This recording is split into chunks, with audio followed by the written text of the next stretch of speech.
नमस्कार, भारत एक्सप्रेस पर आपका स्वागत है। मैं हूं हरिशंकर कुमार। आज हम बात चुनावी सुर्खियों की करेंगे कि देश भर में चुनावी क्या गतिविधियां रही, किस किस नेताओं ने रैलियां की और क्या है आज की चुनावी सुर्खियां। सबसे पहले हम बात करेंगे प्रधानमंत्री मोदी के रैली की। कर्नाटक के शिवमोगा में प्रधानमंत्री नरेंद्र मोदी ने रैली की। वहां पर उन्होंने कांग्रेस पर जमकर हमला बोला। शिवमोगा की रैली को संबोधित करते हुए प्रधानमंत्री नरेंद्र मोदी ने जनता को गारंटी भी दी और उनसे गारंटी ली भी। उन्होंने मोदी सरकार के काम की गारंटी दी और उसके अलावे जनता से उन्होंने गारंटी मांगी कि वो चुनाव के दिन अपने अपने बूथ पर जाएं और मतदान जरूर करें। प्रधानमंत्री मोदी ने यही गारंटी लोगों से मांगी। इसके अलावा उन्होंने जनसभा को संबोधित किया। रैली को संबोधित करते हुए पीएम मोदी ने कांग्रेस और इंडिया गठबंधन पर जमकर निशाना साधा। उन्होंने कहा कि कांग्रेस के पास विकास का कोई एजेंडा नहीं है, इसीलिए तरह तरह के हथकंडे अपनाती है।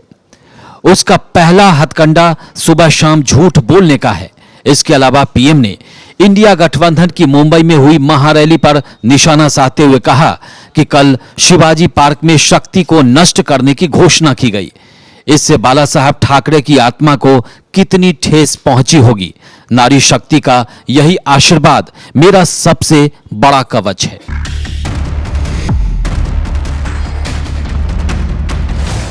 अब बात हम दूसरी चुनावी सुर्खियों की कर रहे हैं कि बिहार में एनडीए के सीटों के बंटवारा की घोषणा कर दी गई है। 17 सीटों पर बीजेपी चुनाव लड़ने वाली है, जबकि 16 सीट पर जेडीयू लोकसभा चुनाव लड़ेगी। इन सब के बीच पशुपति पारस जो हैं, जो रामविलास पासवान के छोटे भाई हैं, उनके हाथ खाली रह गए। हम ऐसा इसलिए कह रहे हैं कि इस समय वर्तमान में वो केंद्र में मंत्री हैं। इससे पहले उन्होंने चिराग पासवान की पार्टी यानी कि रामविलास पासवान ने जिस पार्टी की स्थापना की उसको तोड़ा और उसके बाद वो केंद्र में मंत्री बने। इसी के बाद उनके परिवार में विवाद भी हो गया था। हालांकि बीच बचाव की कोशिश की गई, लेकिन अभी भी बहुत अच्छे संबंध नहीं हैं।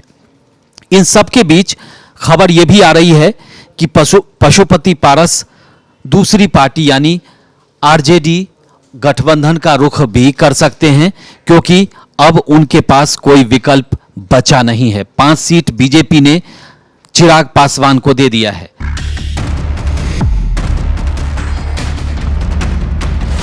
आज की तीसरी चुनावी खबर है चुनाव आयोग से। निष्पक्ष चुनाव कराने के लिए चुनाव आयोग ने बड़ा कदम उठाया है। पश्चिमी बंगाल के डीजीपी के अलावा 6 राज्यों में गृह सचिवों को हटाने का आदेश दिया है। ये बहुत बड़ा आदेश है, क्योंकि इससे पहले जहां तक मुझे याद है कि इतने बड़े फेरबदल नहीं किए गए हैं, खासतौर से गृह सचिव को हटाने का।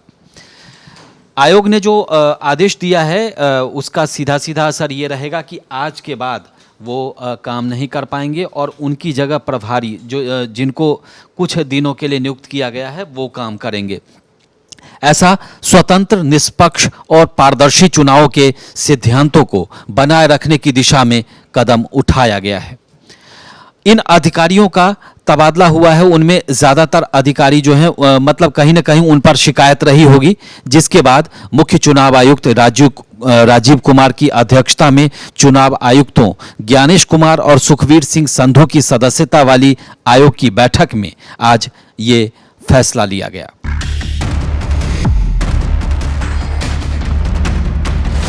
अगली खबर का रुख कर लेते हैं। तेलंगाना की राज्यपाल ने इस्तीफा दे दिया है। खबर तेलंगाना से है। तेलंगाना की राज्यपाल तमिलिसाई सौंदरराजन ने आज अपने पद से इस्तीफा दे दिया।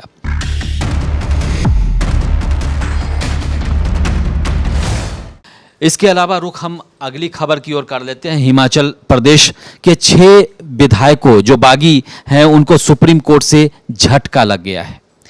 हिमाचल प्रदेश के 6 बागी विधायकों को सुप्रीम कोर्ट से झटका लगा है। आपको बता दें कि इससे पहले उन्होंने बगावत की थी और उसके बाद सुप्रीम कोर्ट में ये मामला पहुंचा था।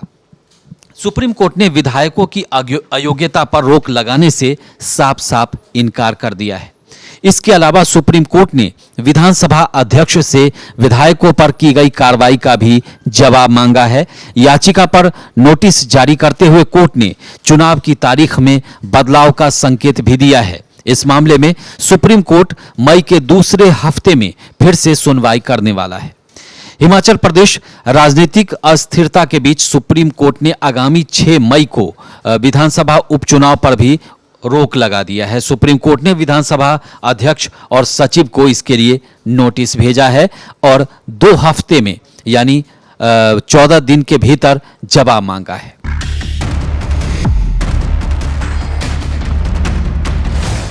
अब अगली खबर बिहार से है। बिहार से है और लोकसभा चुनाव लड़ सकती हैं लालू यादव की बेटी रोहिणी यादव।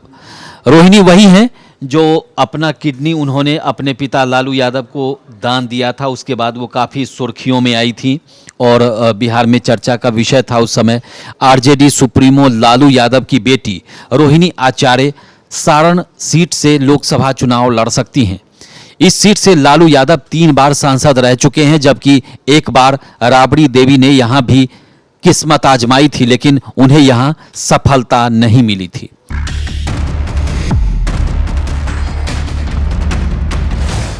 अब खबर विपक्षी पार्टी मतलब राहुल गांधी की। पीएम मोदी पर शक्ति वाले बयान को तोड़ मरोड़ कर पेश करने का राहुल गांधी ने आरोप लगाया है। ये खबर हमने पहले भी बताई थी, उसका कुछ हिस्सा आपको बताया था।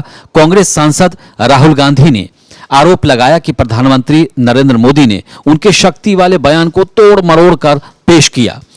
राहुल गांधी ने कहा कि मोदी जी को मेरी बातें अच्छी नहीं लगती, किसी न किसी तरह उन्हें घुमाकर वह उनका अर्थ हमेशा बदलने की कोशिश करते हैं, क्योंकि वो जानते हैं कि मैंने एक गहरी सच्चाई बोली है। दरअसल राहुल गांधी ने रविवार को भारत जोड़ो न्याय यात्रा के समापन पर मुंबई के शिवाजी पार्क में आयोजित रैली में कहा था कि हिंदू धर्म में शक्ति शब्द होता है, हम शक्ति से लड़ रहे हैं, एक शक्ति से लड़ रहे हैं। अब सवाल उठता है कि वह शक्ति क्या है।